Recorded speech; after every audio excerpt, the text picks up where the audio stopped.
Oke, kita masuk ke yang terakhir, tahap life cycle interpretation ya.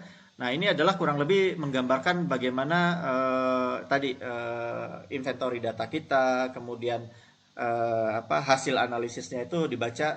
Oh ternyata misalkan land clearing atau coal getting itu menghasilkan emisi yang paling besar. Jadi kita bisa ada diskusi di situ ya terkait dengan inventory analisis maupun impact assessment-nya ya, kemudian bisa menjadi conclusion atau rekomendasi.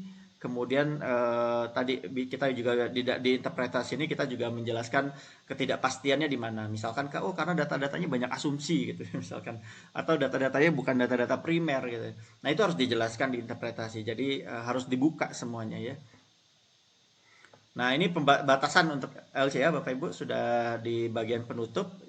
Sekali lagi sebetulnya LCA tangguh, cukup lengkap, tapi sulit sekali kita untuk mengakses semua dampak atau semua isu lingkungan secara lengkap. Tadi karena keterbatasan, karena kompleksitas proses ya, jadi sulit sekali kita untuk melakukan penilaian secara lengkap.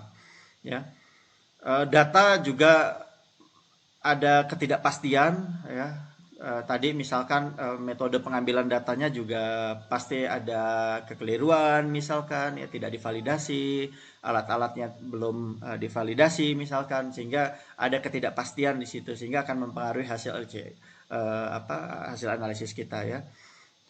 Karakterisasi model itu jauh dari perfect Bapak Ibu. Jadi namanya model ya, model itu tidak menggambarkan real world sebetulnya. Jadi hanya merupai mungkin 99% lah maksimumnya, nggak mungkin 100% menggambarkan real world gitu ya.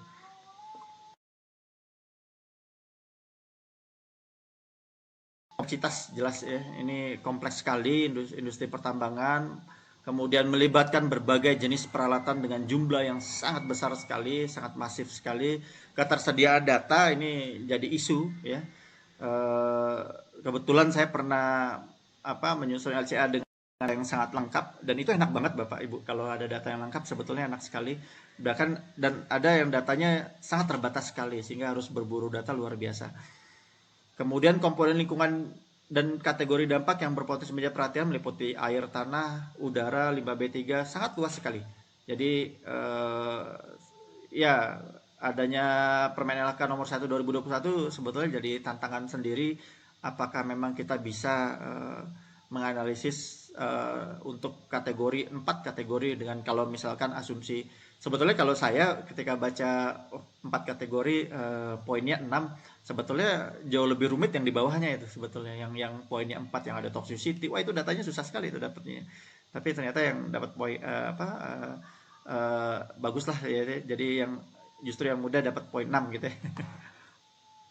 Nah ini sebetulnya karena ada kebutuhan di perusahaan, sebetulnya LCA itu bisa disederhanakan Bapak Ibu. Tadi ya, mulai dari constraint atau batasan ruang lingkupnya, kemudian boundary-nya bisa kita batasi, semuanya bisa kita batasin sebetulnya. Tadi, jadi sangat tergantung nanti ketika mendeskripsikan di tahapan awal, tujuan, scope-nya, ya, boundary-nya dan lain-lainnya.